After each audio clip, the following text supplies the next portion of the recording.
treat. I've got two PR powerhouses joining me. If you've been following the news, apparently there's an election going on this year. We've got a presidential election that is unprecedented in so many ways. And I feel like every election cycle, you hear that, especially presidential election cycles. This is the most important, this is the most unique and everything. From a media standpoint, which is where we're going to tackle this, this is very unique. So we're going to talk about what we've seen from the two primary, presidential campaigns from a PR perspective, from a media lens, what these campaign strategies, the results that they're producing, what takeaways we, as whether you're a marketer, a business executive, business owner, anybody else, in the LinkedIn community who's tuned into this today. We want to make sure that as we're dissecting what we're seeing through our PR perspectives, that you're going to have some solid takeaways that hopefully you can apply to your own practices. So I am joined by Jim DeLorenzo. Jim DeLorenzo, Public Relations. Jim is a PR powerhouse here in Philadelphia. Everybody knows, everybody who frequents Philly events, whatnot. You've seen his name on press releases. You've probably met him at some of the big events that go on in the city. Jim has a diverse, widespread PR background. He and I have talked a lot on camera together over the years. He and I have talked a whole lot more on background over the past few years. So I'm very excited to have this conversation with Jim. And we have Tonya McKenzie on the other coast over in Los Angeles. She is the founder of Sand and Shores, a public relations consultancy firm. Tonya, I know you are you have a position with Beepers, Black Public Relations Society in Los Angeles, county commissioner on drugs and alcohol, I believe. Alcohol and other drugs, yes. Yep. So, I mean, between, your background in communications, public service, someone who's no stranger to campaigns and how they operate, I'm certainly fascinated, and I'm sure everybody listening is fascinated to hear your takes on what you've seen. Absolutely. And some of the nuances that I think everybody can take away from this. Can't wait to get into it. So let's start off talking about the media strategy.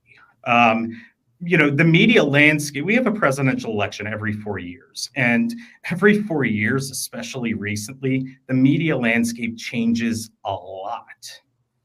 One big thing, about this election, between the campaign spending and the PAC money, I mean, this election is projected to pump at the end of it over $10 billion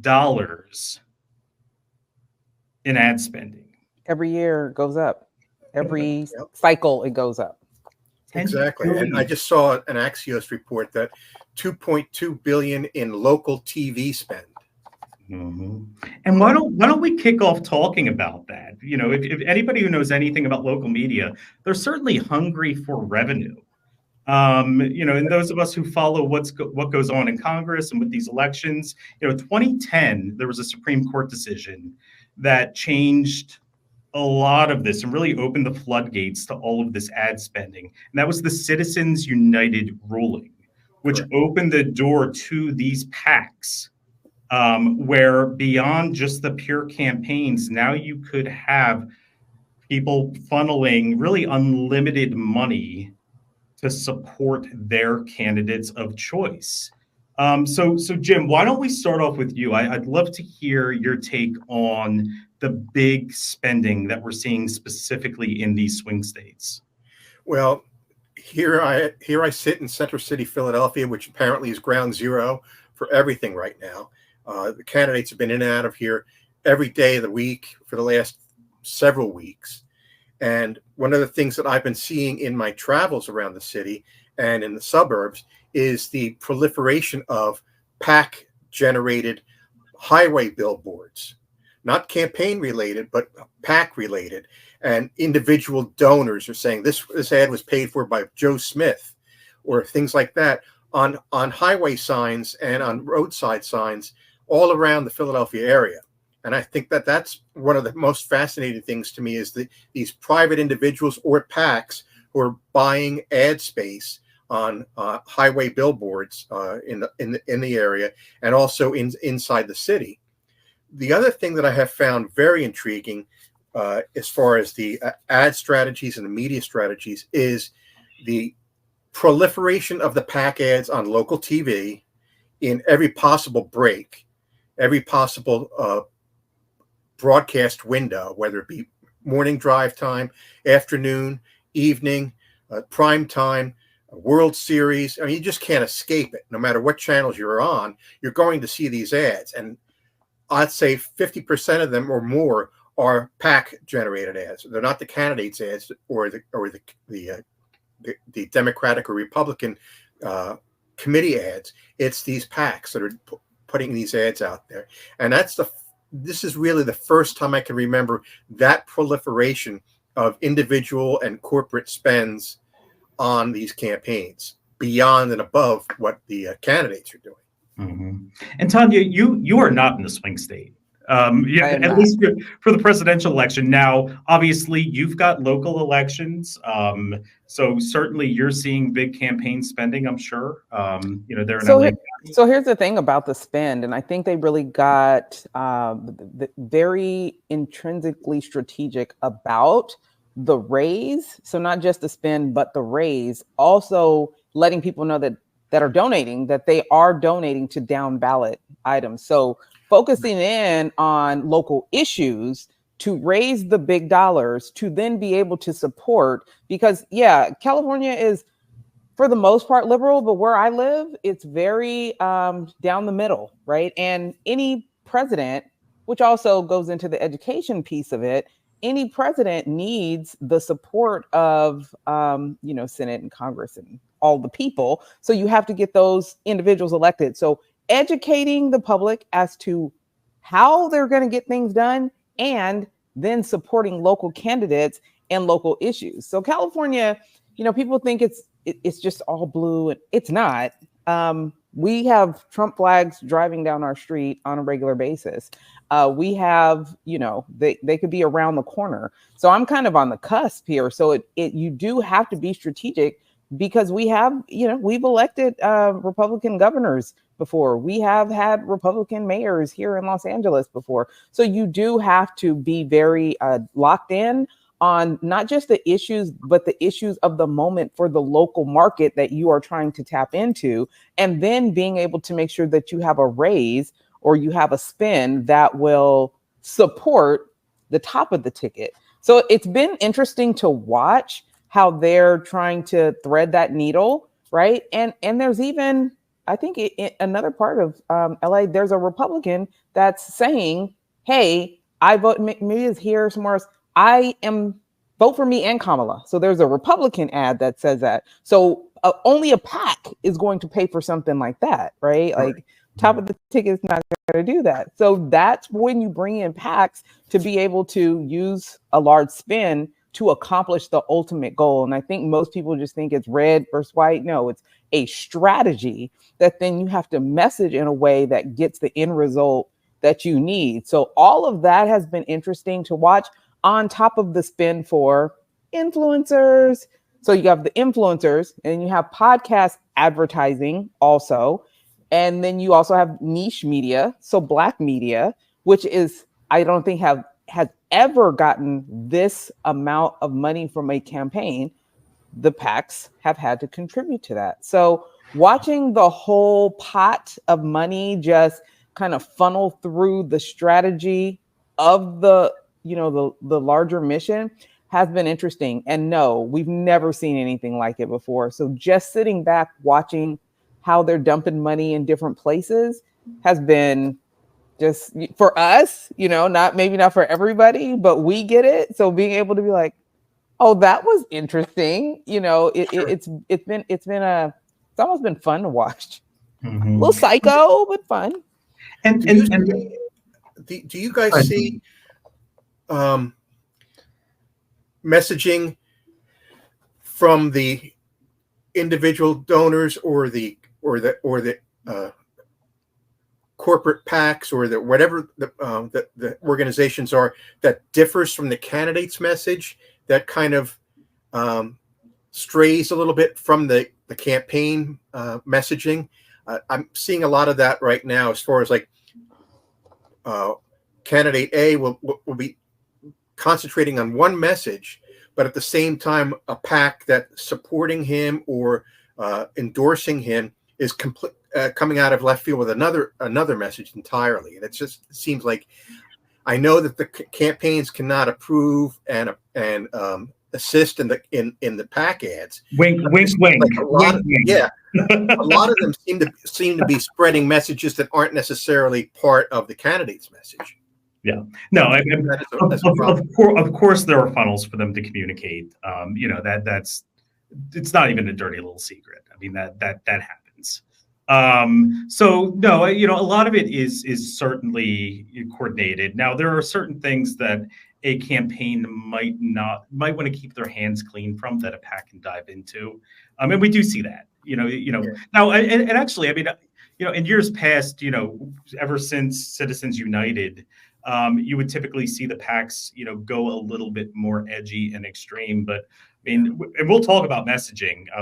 That's definitely going to be a big part of this conversation. So I do want to get back to this.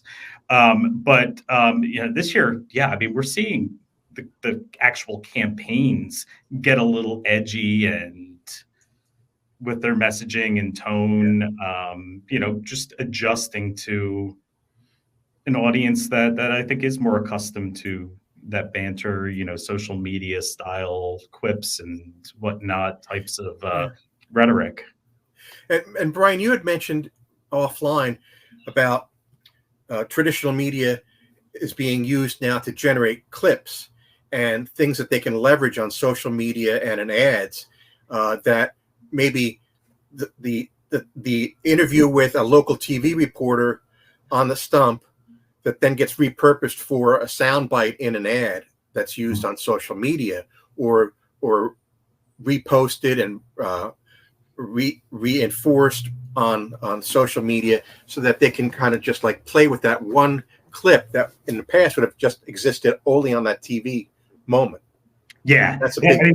And that's certainly been fascinating, and I'm glad we're pivoting into earned media, and earned media, and then shared media, which, Jim, as you just alluded to, are one and the same at this point, at least from my perspective. Tonya, I mean, what are you seeing on the earned media side? What are the campaigns doing right? What are they doing wrong? And if you could touch a little bit on that crossover into social media, I'd love to hear your take. Well, let me go back just a little. We were talking about the spend. I also wanted to touch on the fact that where the ads are showing up, you can tell where the larger portion of the spend is, right? So there's been more, I would say, Trump ads during sporting events, right? So you already, knowing the landscape, you know that it costs more to advertise at a certain time, right? So being able to look, since we were talking about spend, talking about where these ads are actually being placed. I saw one, I couldn't even tell which campaign it came from during The View. So because that's a large market. One, it's a large market. Two, it's high visibility. But I couldn't even tell who was paying for that. It was by a PAC. It was looking at it, us analyzing it, was like, this is a large spend, and I can't even tell who's paying for it. So it was a little different. It was gory. It was actually kind of disgusting, and we can get back into messaging later. I have seen that ad as well. Right. Yeah. I was like, and let's definitely touch on that when we get to messaging. I do want to make sure that we talk about our expertise, which is earned media. Right. So then looking at the earned really quick, I think what you were saying is correct in regards to being on mainstream media and using those clips to be able to, put out where you want to. But I think with Kamala in particular, at the beginning of her campaign, she was really trying to control that, because once you do enter into the mainstream media, right, you don't have much control. You might try to play a little bit and get some favors, but I think her ability and her intentional avoidance of mainstream media allowed for her to continue to control the narrative around any clips that came out about her. So then going on platforms that were non-traditional gave her so much control. And as you can see now, right? So now that it's wide open and we're towards the end, there are clips coming out that may have less control. You can tell that, he's using clips that he may have gotten from snippets like what was it? With Charlemagne the God and Breakfast Club. So I saw that interview, but it was taken completely out of context, the way that he used the clips against her. But if you didn't watch that outlet, you don't know that. So you only, and he used those clips during the NFL, during an NFL game. So it was a big spin on clips that then she didn't control. Once it's out there, she controlled it. So looking at earned media, yeah, you get to get on these platforms because they want you there, but you still don't always have control over how they are used.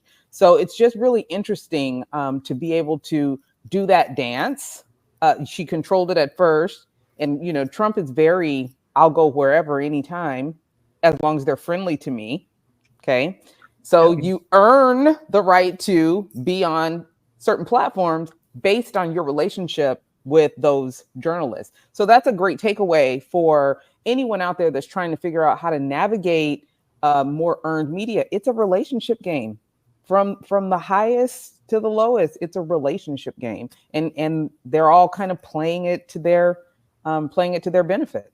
And the one point that you brought up too, the importance of, and this is something I talk to clients all about, getting the media is one thing, but you better have a strategy in place to leverage it. Right. And in a campaign, we're seeing the risks of not effectively leveraging it. Because if you're not leveraging it, blasting it out there, showing the people what you want them to see, your opponent is going to take that one awkward moment. Right. And both campaigns do it.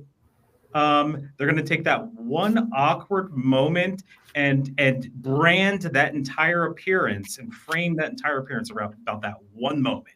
Right. So even though she chose to do the Breakfast Club, she didn't actually maximize her conversation on that platform, and he got to it first and then did what they do with it. I think the quick response, and we can get into messaging later, but the quick response too from each campaign has been like, whoa, just mind-boggling. It happens so quickly. And the other thing to that, Tonya and Brian, is that one of the things that we haven't really talked yet about in the media strategy, has been, and you mentioned it, the use of AI to generate ads and to generate content, but also the embrace, especially by one campaign in particular, embracing the podcast universe and embracing, I'll go anywhere, I'll do any podcast, even the smallest one with some crazy comedian in New York. But then the other part of that strategy that candidate Trump has been masterful, I would say, or somebody in his campaign has been masterful with, has been spending so much time in New York City, even though he probably has no chance in heck of winning anything in New York City. But because it's the media capital of the world, he's in there every week, at least once a day, to do something, whether it's and he does a lot of stunts. He has done what used to be organized campaign events with a town hall or a public address or a union meeting or some type of meet and greet with the candidate. He's turned those into stunts where he's doing things like going into a bodega, going into a barbershop, going into all these different podcasts, and then most recently McDonald's, and then in the last 24 to 48 hours, the garbage truck. The garbage truck is probably the greatest stunt in political history, at least in the last 10 years or so, where it's just something so stupid. But at the same time, it generates coverage. It generates earned media coverage because they have no choice. It's a compelling visual. It's an odd story. It's capitalizing on miscues by both campaigns. But it's taking ownership of, I'm going to own this garbage thing, and I'm going to go out there with a garbage truck, and I'm going to wear the outfit, and I'm going to just keep going with it. And Since we're on earned media, oh, I'm sorry, go ahead. Well, that's a great segue into messaging, and I want to stay with the Trump campaign as we start talking about messaging, who they're targeting with these stunts, with these messages. Trump clearly is going after the mail vote. And from my perspective, when you look at the campaign, when you looked at the RNC, the types of speakers that they brought out for that, the tone of the ads that we're seeing, I mean, he wants to dominate the mail vote. Now, there's a clear gender gap in this election. I mean, is he being successful with the mail vote? Absolutely. Where that strategy might run into problems is we've got, first off, more women existing in the U.S. Women outlive us by a lot. There's more of them. Not only are there more of them, but they're more likely to register to vote.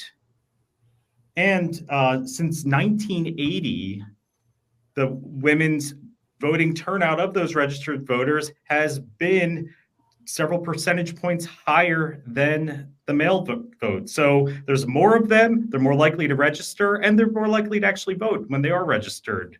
That is a pretty reliable demographic. So, going all in on the bro vote, I mean, is that enough to get it done? And you guys, you don't have to agree with the way I framed it. I'm going to sit back and let you two talk about what we're seeing from a strategy standpoint, from a messaging standpoint on who he's targeting. Tonya, I'm going to yield to you on this one first because I think I watched your face just now and you have some ideas. So I want to hear what you have to say. Well, I do want to take a step back. I'm going to go back to earned media.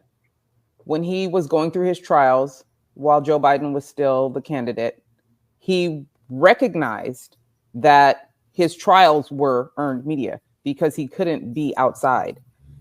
And also, most of the people that were tuning into that was the bros, okay? And that's who he and his campaign realized was being attracted to that imagery. Even though, us girls, we really love true crime stories, and that's what we go to bed to at night these days. Literally watching him in court, though, was becoming like a soap opera for men. Sure. And they were watching that. So when he wasn't in court, I'm sure someone on his team, he's not the most savvy on statistics, I'm guessing, but someone on his team recognized we're not getting as many views. We're not getting as many donations. We're not getting as many this, that, and the other when we start looking at the analytics when he wasn't in court. So how else now can we get some attention? And recognizing that the bros were really tuning in and rooting for him, he started leaning into what resonates. So even I'm a criminal now and I resonate with certain communities. He was getting that kind of attention and they leaned into that. So yes, he did start getting more earned media based on his life circumstances, so that they would elevate that, and he would do his little press conferences out there. Then he started really speaking to the men. He talked to them as if those were his bros next door, his golf buddies, NFL players, convicts in other communities. Absolutely, he is speaking to men, and we're going to protect all women. He's resonating with men that feel like, yes, I'm a protector. I am that. I even did a spot where I started trying to understand why certain men feel like they resonate with him. I'm not a psychologist, but there is something about the message that he gives off that makes them feel like, I feel that too. I want to do that too. And I'm sure some of the things that he says, even though they won't acknowledge it to their wife, they're probably feeling that way.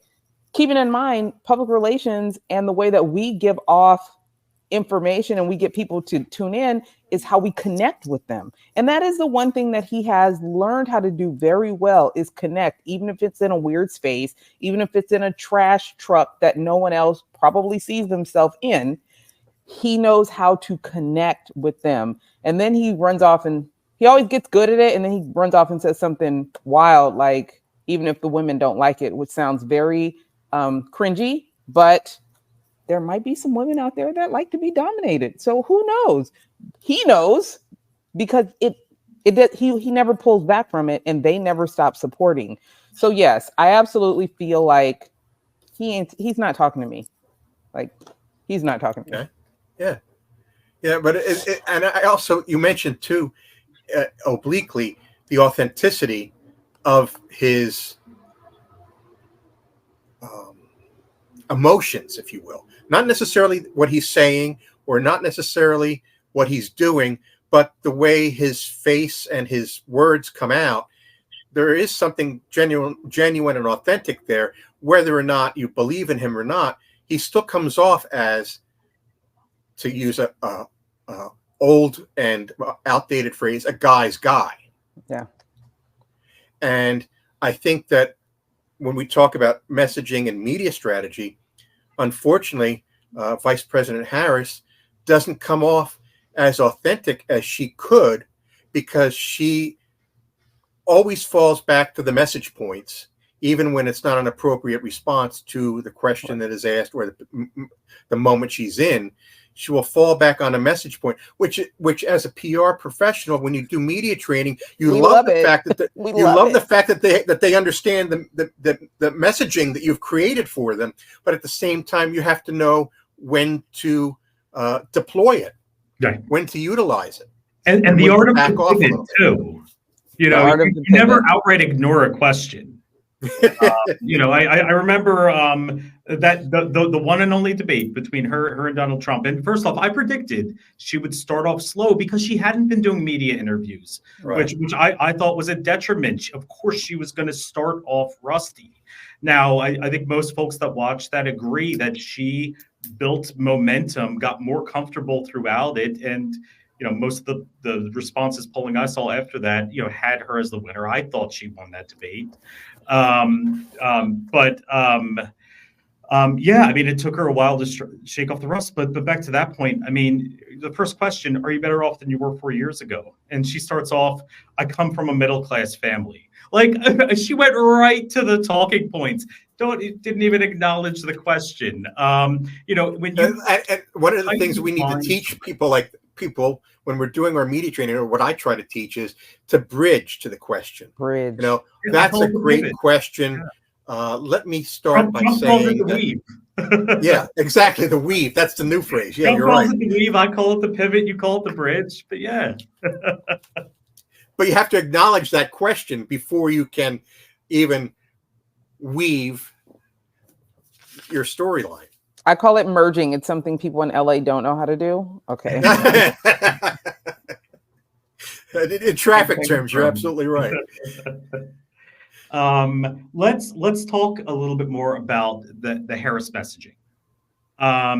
So listen, it was unprecedented, the way that she came in. I mean, there were some elements that weren't unprecedented, but I mean, she had the ultimate brat summer, and that was the initial kind of vibe of the campaign, and she embraced it. I mean, brat summer. I mean, she kicked it off with jumping in for her boss, in a campaign that was not having any momentum for the current president, Joe Biden. He had a terrible debate performance. He was not fundraising. The big donors were very concerned. Party heads were concerned. Democratic voters were concerned.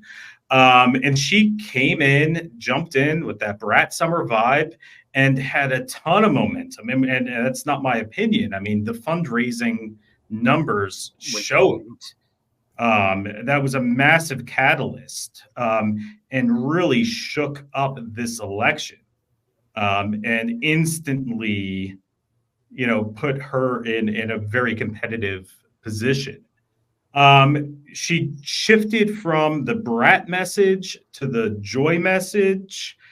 She seems to be talking a little bit more about policy and expanding the messaging a little bit, because joy is not really a message.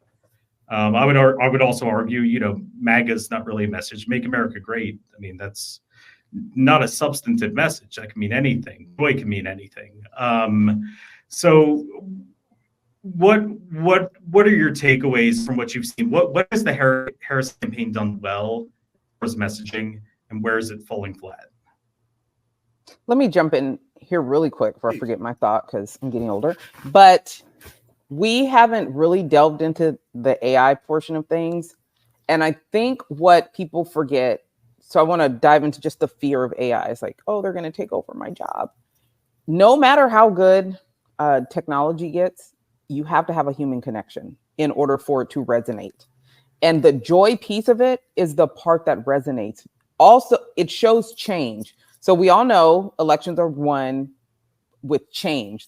Everyone wants change. Well, this feeling that we've had, and she tapped into that, which most of us still aren't over, this feeling of chaos, this feeling of fear, this feeling of instability.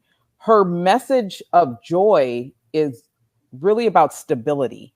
It's really about the anti-fear. It's really about community instead of division. So when you start allowing yourself to feel the joy in the campaign, you allow yourself to imagine what it's like to not have the fear, the chaos, the instability. So leaning into that, and I think that was kind of authentic. I'm not even sure she recognized that that's what she was going to bring to the table. I think a lot of what happened was really the moment for her, in the moment. So, I don't even know, I can't even say she was prepared for the moment. I think the moment prepared her for what's next. And that's something you have to do if you want to win. We say that in life all the time. Just stay ready.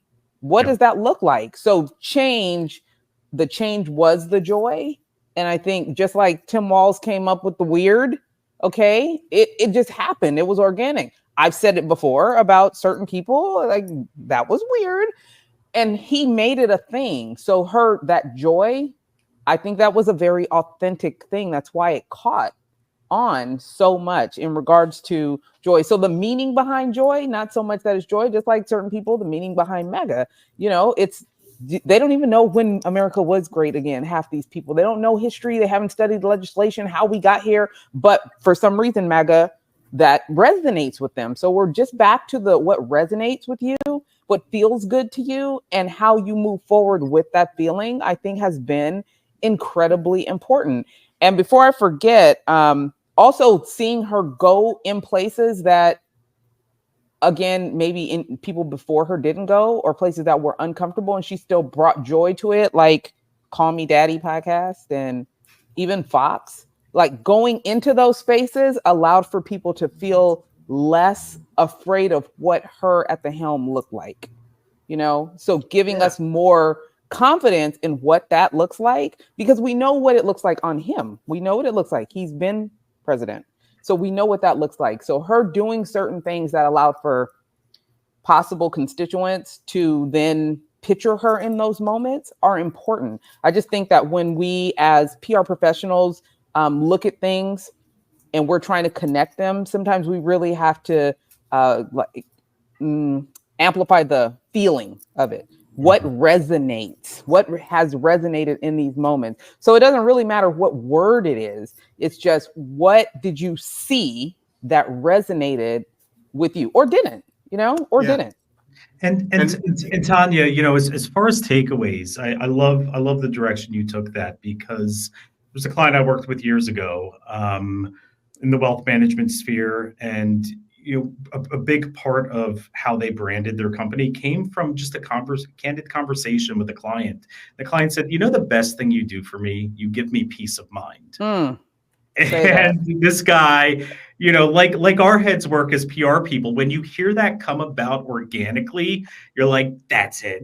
I'm going with that. When you try to sit at a computer and just come up with the messaging wording, blocking out the world, sometimes it comes out inauthentic. When Yes.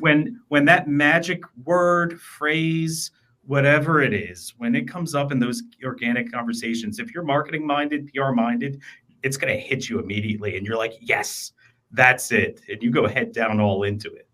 Yep. Do you think it's possible? I mean, we're talking about a client that you had that responded to a client's feelings and emotions, and was able to run with that, and with you working with him to use that. Do you think that sometimes, especially in Vice President Harris's campaign, she is not being advised correctly, or has younger or less seasoned consultants and advisors who don't yet understand the value of that authentic moment or that authentic emotion, and would rather just do policy wonk 101? I'm going to make you, you're going to come off as a nerd, so embrace the fact that you're a nerd. But that doesn't really work sometimes. I love that. So, I've probably tweeted this several times, especially a couple months ago when I was looking at when the Harris campaign was very risk averse. Again, when they made the switch, they had the Brad Summer, they had a successful DNC. She had a lot of momentum, and a lot of the polls had her, with a not a huge lead, but a sizable lead. Now we all know, polling has not been necessarily accurate the past two cycles. So we shouldn't expect it to be, super precise this time around either. But anyways, when I saw them really shielding her from media interviews, and when she did appear in public, keeping her so tightly wounded on script, I did a football analogy, and I know all three of us are football fans. I mean, I said, listen, like, her campaign is going into prevent defense, up a field goal with a whole quarter left to play. Yeah. That is what I saw. Now I'm an aggressive PR person, so I mean I always am gonna push a hit little the audible. Yes. I mean, risk averse is not a way to describe my PR style. Obviously, you have to be ready to call the audible and on the line of scrimmage and change the play, and but that didn't seem like the Harris campaign didn't seem to be doing that for most of the last 3 months until maybe just recently. So here's the thing: don't forget, when the Democratic campaign took the shift to her, she continued with Joe Biden's team. Remember, right. She moved and continued with Joe Biden's team, which does well with traditional comms. What she finally was able to say. So here's a simple analogy. What are you going to do different? Oh, nothing. What? But here's what I do appreciate with all of this. She started listening. Whoever she brought on, or maybe she made the audible, they started listening to what the public is saying, which was, hi, you can't say that. I need you to come on. So if you start watching her media run, you will see where her vernacular started to change. And then it wasn't because you're afraid to risk adverse, I don't want to say anything to upset Joe Biden or Joe Biden's people, so I'm going to say everything we've done is great. No, you started hearing messaging that was more along the lines of, yes, I'm proud of what we've done together, but I am a Black woman, so my life experience is going to be different. Also, I see things different. And then the bridge, the weave, the whatever you want to call it, into I've experienced these things. That's how I'm going to bring that experience into the decisions that I make. Or I'm going to bring a Republican in, or 2 or 3 onto this platform to be able to help advise. Like, her messaging started to change based on public's outcry with, hey, ma'am, it ain't hitting. It's not hitting. So there was an audible, not exactly sure what happened, but also keeping in mind that she kept the old team from the previous candidate. And at some point things change. Also, we still haven't really talked about this, but I think the influencers, that some are paid by the PACs and some, right, I know myself, are not getting paid at all and authentically speaking about what resonates with them. And I believe she's also started listening and honing in on some of that messaging that was going around, because it matters. The people that you're talking to need to feel like, one, you're listening, especially if you're campaigning on being a listener, and two, stop being so risk adverse. But I also think Fox News was a great place where they see that, like, oh, we can just throw her out there. And you don't really get to prepare for that because they're not going to allow for you to be prepared for what they're throwing at you. And she did perform. She performed well. I mean, it wasn't perfect, but at least you could see her authentic self. You could see her reactions. You could see how she processes information, and then how she continues to, yes, stay on message, but also show who she is, which was definitely a fighter. So we've got about 5 minutes left. I want to wrap things up talking about the surrogates, and you alluded to this with the influencers. Jim, I want to go to you on the role of surrogates, and take your pick. Which candidates' surrogates do you want to talk about? Well, I like what President Obama is doing for Vice President Harris, and on the Trump side, I am very impressed by Tulsi Gabbard, which I wouldn't have expected. I don't think anybody really expected that. But she seems to be someone who is willing to go out there and just kind of like embrace certain aspects of his very quirky personality and views, and at the same time be able to communicate it in a way that says, hey, I know I was a Democrat. I know I did these things. From my point of view, here's my, as you were saying, Tonya, here from my life experiences, this is what I'm seeing and what I'm thinking about. With President Obama, he has been very effective in communicating Vice President Harris's points of view, but at the same time, I feel that he has kind of let her down because he is talking down to the voters instead of talking to them. He's kind of reprimanding them because, I'm not seeing the support that you originally had for this. You guys aren't doing, and he's pointing at men in this instance. You're not supporting her. Maybe you're afraid because she's a woman. But that's, and that whole, his role as a surrogate is great, but he needs to temper the message where he's not talking down to the constituents. Mm-hmm.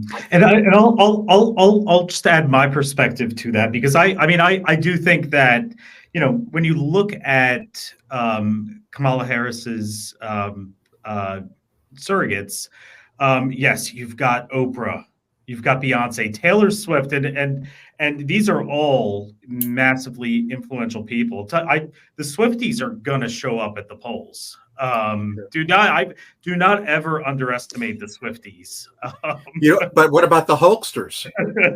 Well, that's true, but with all of the surrogates, from a political standpoint, there is no more powerful, popular Democrat than Barack Obama. When I have watched him, yes, you can tell, and we saw this with Bill Clinton too. When Sure. Bill Clinton was in that post-president role, they are going to go out and defend their own legacies. When you give them a microphone, of course they are. It takes ego to run for president, to win president, and to do the job well. There's certainly a sense of pride and ego attached to that. And yes, absolutely. When you look at Barack Obama, he does have a piece of his legacy at stake in this election, in every election, in the near future.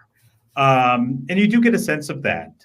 But when he has articulated the state of the economy, talks about COVID, neither campaign has really talked about COVID. Barack Obama has talked about it.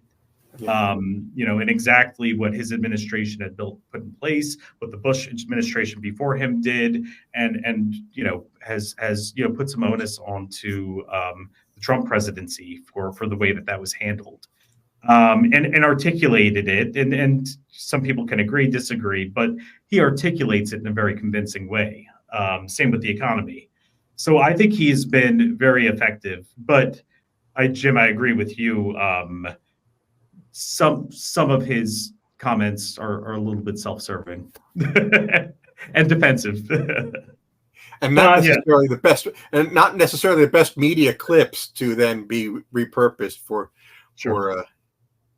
social. And we'll go over time. Are you guys good extending about 5 minutes? Yeah, and real quick, I'll just give mine really quick. Tim Walz's wife, I think, has been the most unsuspecting surprise surrogate for Kamala's campaign, more or less, because every time somebody says something negative about her in regards to motherhood, his ex-wife comes out and defends her. Like, culturally, where do you ever see something like that? Everything else is pretty much like the norm for surrogates, right? This woman comes out of her comfort zone to be able to speak positively on someone that has impacted her kids. That is meaningful for mothers, for women that know that there could be contentiousness in relationships like that. So I think that was brilliant. I don't think it was planned. A lot of things that happened in her campaign were pretty authentic, I think, and were not planned. So that one in itself, and then talking about the Jewish community, all of those things, I think they're eye-opening and they're breathtaking for a lot of women, especially women that have been in blended families. That's one. For the Trump campaign, I think Melania being in the background has been amazing for him, because their awkward communication, nonverbal communication, is so hard to watch. But then she drops her book and she talks about her feeling very pro-choice. So that also for him was a lift, because it's saying, I don't want to give him no props, but it really says I can support someone that I don't agree with. And a lot of people took that in a way where they almost were a little confused. They're like, well, what? And that's always good, because when you think you know something about someone, or you've already made a decision about them, things can happen that give you objectivity. And I think for his campaign, listening to women, a lot of women talk and news broadcasts, that was a big deal. So her staying out of the limelight and saying that she's pro-choice I think that actually did well for him. And staying on that, Tanya, I noticed a couple of other big absences when it comes to women surrogates for the Trump campaign. The two who have been very effective for him in the past, who have been somewhat absent this time around, are his daughter. Trump, I thought, was a very effective surrogate who has been almost completely absent from this election cycle. And the second one is Nikki Haley, who is, talking to suburban women here in Pennsylvania, very popular with them, has been not completely quiet, but not a big piece of his election campaign. She was actually on recently, Nikki Haley, criticizing how they are communicating with women. So I'm not sure if it's been on purpose or not, but she also said that she would, stomp the yard for him. She would go out there and have the conversations, but he never brought her in. So that just shows his ego, unfortunately. But with his daughter and everything that's going on overseas, I think there's a lot to read into that, knowing that her husband is Jewish. So I don't know. I don't look at it as a good thing.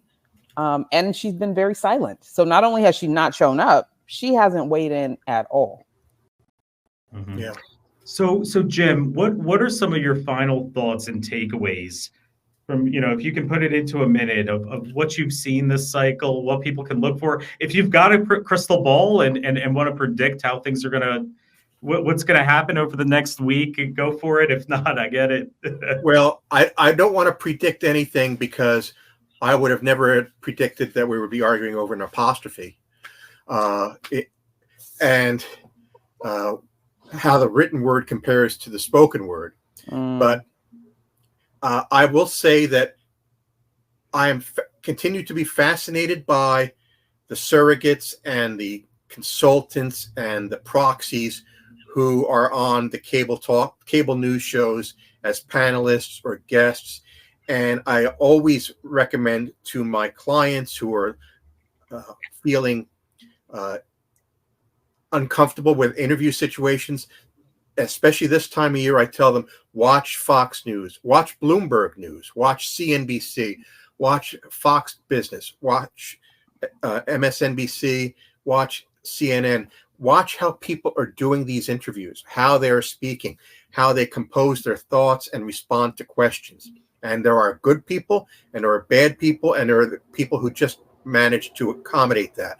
And think of the way, or watch the way Vice President Harris has bridged or weaved or pivoted in a response to a question, and how she has relied upon her message points, but also look at it as how you can better take those message points and kind of play with them a little bit, and not make it sound so rote and so static that it comes off as inauthentic. The other thing that I'm looking very closely at is the role of the podcasts and the role of the YouTube videos with these podcasters getting out there and getting time with the candidates. I think Vice President Harris has made a big mistake in her negotiations with Joe Rogan. But I understand her point of view because she has a traditional media strategy that she's applying to the Joe Rogan experience, if you will. And I think that one of the things that we have to build upon is President Trump's ability to integrate those podcasts into his portfolio.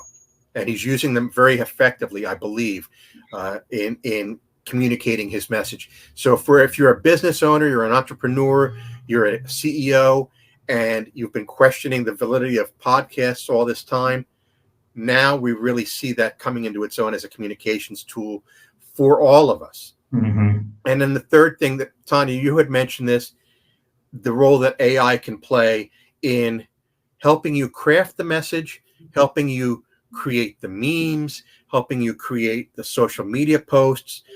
I've primarily used AI in the last several months to help me generate messages for social media, where I can integrate emojis and I can integrate hashtags with my messaging in a way that makes sense to me, where I might not have that skill set at first, but now I'm learning it because of the use of AI. So looking at AI is not the be all and end all, but as a learning tool. And those are my takeaways from this.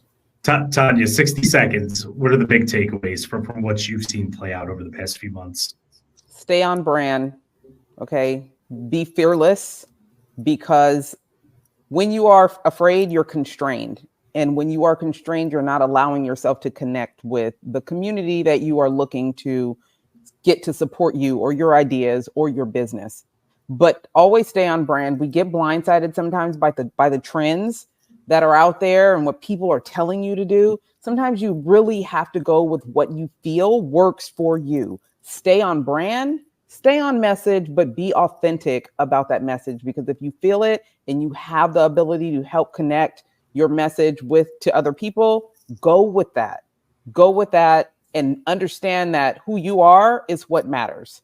Outside of that, know that the media landscape is changing, and the tools that we use to connect with the communities continue to evolve. So stay on target with the new tools and how you can use them. Make sure you reach out to experts that know how to help you with these things. Don't be afraid to ask someone to help you, but don't use everything. Only use what works for you, because technology will continue to advance.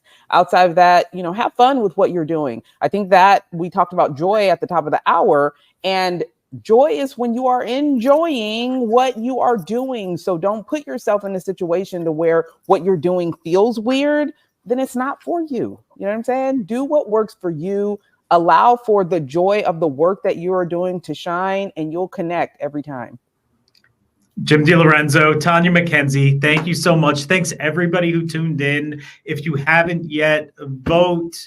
I don't care who you vote for. Get out there, be heard. Vote. And again, thanks so much for tuning in.